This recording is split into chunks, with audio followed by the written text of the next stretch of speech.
But Kamala says that his team is hiding him. So, Karoline, is he hiding? I think not. That is a whole bunch of nonsense. President Trump is literally all around the country every single day. Last week alone, he was in Arizona, Colorado, California, Nevada, Georgia, Pennsylvania, Detroit, Michigan, giving a huge speech about how he's going to revitalize the auto industry. Nobody in American politics works harder than President Trump. We have 22 days left to go, and he will be on the campaign trail every single day, hosting multiple events in one day. We're going to Pennsylvania today. He will be in Georgia tomorrow and barnstorming the country the rest of the week. And Harris is losing in some of these polls that are out here. She's losing the support. But you talk about Colorado, California. We know MSG is going to be another one that Trump plans to have a rally at.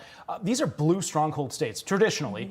Is it possible to flip one of those? Why go into those, not the battleground states? Absolutely. Well, we're barnstorming the battleground states, to be clear, but we're also going on offense in some of these historically blue territories: Minnesota, the Commonwealth of Virginia, New Jersey, and President Trump's home state of New York. He went to Aurora, Colorado this past weekend to highlight the illegal immigration crisis, the Venezuelan gangs that are taking over apartment complexes there. President Trump goes to these blue states because he wants to be a president for all states, all 50 states, and all Americans. And Americans, especially in Democrat states, blue states, have been hurt by Democrat policies, not just at the federal level, Kamala Harris and Joe Biden's terrible policies, but also by their state and local leaders as well. President Trump wants to fix all of the problems all Americans are facing, and that's why you see him going to these points in our country where they're suffering. Aurora, Colorado. He's talked a lot about Springfield, Ohio. He cares deeply about the American people, and he wants to fix the problems that they're experiencing. And I think the campaign, what he's doing is working. So a new set of polls was just out last night, an ABC poll, a CBS poll,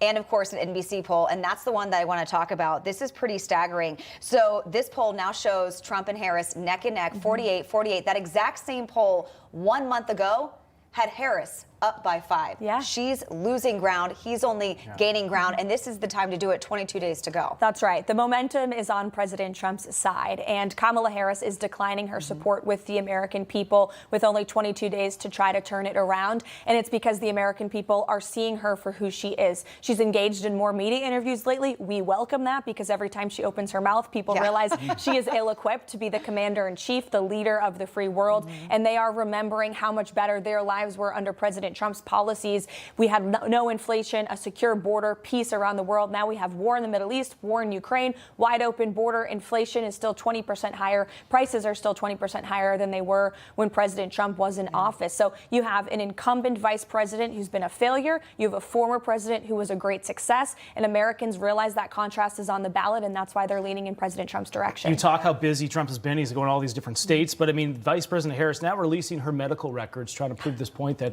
she's fit to be president, but bringing back that age into the conversation again. Would Trump release his medical records?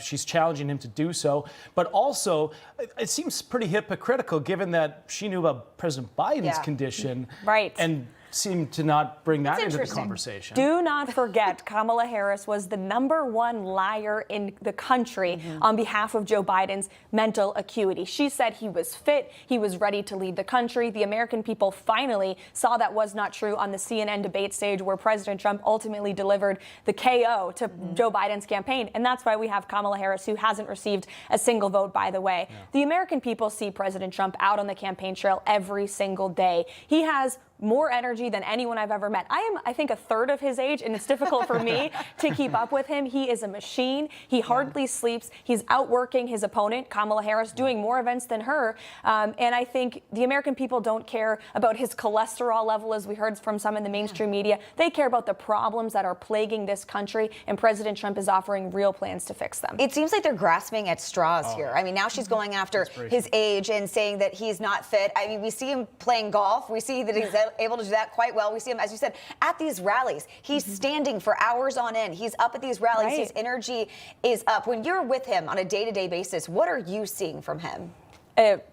Energy, like full foot on the gas, pedal to the metal every single day, waking up early, staying up late. We work 18, 20-hour days sometimes, literally. And you see it, he's putting out statements in the middle of the night, just like he was when he was president. He hardly sleeps. He's the most well-read person, always understanding the issues, again, that are plaguing this country, putting out real solutions. And again, 22 days left to go. He'll be on the road every single day. And one thing we're seeing